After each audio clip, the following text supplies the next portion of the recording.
తెలంగాణ రాష్ట్ర ప్రభుత్వం తరఫున క్రిస్మస్ మాసంలో క్రిస్మస్ పండుగ నిర్వహించడానికి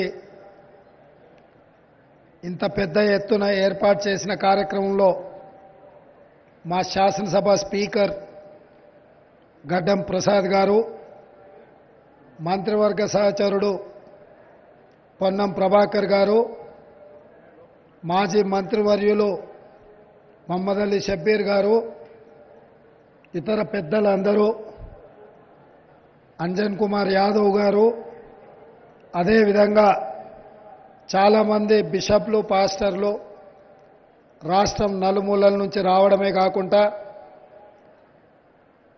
నా అభిమాన పాత్రులైన మా క్రిస్టియన్ మైనారిటీ సోదరులు వేలాదిగా ఇక్కడికి వచ్చి ఈ పండగను ఒక ఉత్సాహంతో జరుపుకోవడానికి ప్రభుత్వంతో కలిసి ఈరోజు ఈ శుభ కార్యక్రమాన్ని ఏర్పాటు చేసుకొని జరుపుకుంటున్న అందరికీ కూడా క్రిస్మస్ శుభాకాంక్షలు. మిత్రులారా, ఈ రాష్ట్రం, ఈ దేశం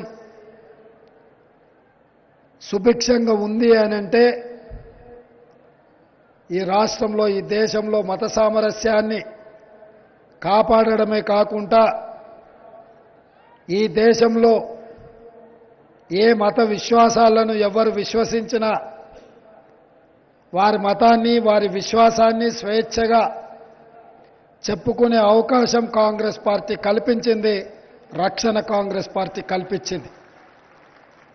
ఏ రోజు కూడా కాంగ్రెస్ పార్టీ అధికారంలో ఉన్నప్పుడు ఎలాంటి తప్పిదాలు జరగకుండా మత సామరస్యాన్ని కాపాడడానికి సాయశక్తుల ప్రయత్నం చేస్తూ అనుకోకుండా ఎక్కడైనా చెదురుమదురు సంఘటనలు జరిగినా నాటి ప్రభుత్వాలు ఎప్పటికప్పుడు వాటిని సవరించుకుంటూ సమస్యల్ని పరిష్కరించుకుంటూ ముందుకు తీసుకెళ్లిన ప్రభుత్వము కాంగ్రెస్ పార్టీ ప్రభుత్వం.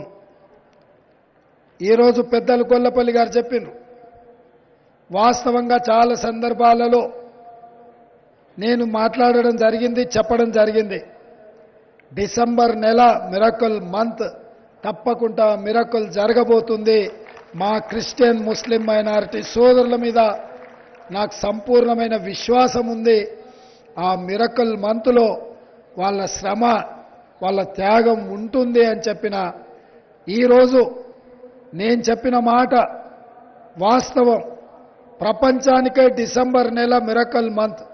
ఎందుకంటే యేసు ప్రభువు జన్మించి తనను నమ్ముకున్న మానవాళిని పాపాల నుంచి ప్రక్షాళన చేసి వాళ్ళని స్వర్గంలో సుఖశాంతులతో ఉండే విధంగా తన రక్తాన్ని ధారపోసి పాపులను కాపాడడం జరిగింది. అదేవిధంగా వారి స్ఫూర్తితో వారిచ్చిన సందేశాన్ని గుండెల నిండా నింపుకొని ఈరోజు ఈ రాష్ట్రంలో ఉండే మైనారిటీ సోదరులు ఒక సామాజిక స్పృహతో సమానమైన న్యాయాన్ని అందించే ప్రభుత్వం రావాలి, సెక్యులర్ గవర్నమెంట్ ఉండాలి, సెక్యులర్ గవర్నమెంట్లో సేఫ్గా ఇక్కడి ప్రజలు ఉంటారు అనే విశ్వాసంతో శ్రీమతి సోనియా గాంధీ, మల్లికార్జున్ ఖర్గే గారి నాయకత్వంలో ఉన్న కాంగ్రెస్ పార్టీని మీరు ఆశీర్వదించి ఈరోజు అధికారంలోకి తీసుకురావడం జరిగింది. ఈ జర్నీ ఇది పూర్తి కాలేదు. మొన్న కర్ణాటక రాష్ట్రంలో మీరు అధికారంలోకి తెచ్చిండ్రు. నిన్న హిమాచల్ ప్రదేశ్లో కాంగ్రెస్ను అధికారంలోకి తెచ్చిండ్రు. నేడు ఈనాడు తెలంగాణలో కాంగ్రెస్ పార్టీని అధికారంలోకి తీసుకొచ్చి ఒక సెక్యులర్ ప్రభుత్వాన్ని ఏర్పాటు చేసిండ్రు. కానీ ఇంతకంటే పెద్ద గురుతరమైన బాధ్యత ఈ దేశ పౌరుల మీద ఉన్నది. 140 కోట్ల ప్రజలు సుఖశాంతులతో మత సామరస్యాన్ని కాపాడుకుంటూ ఈ దేశం పరిఢవిల్లాలి,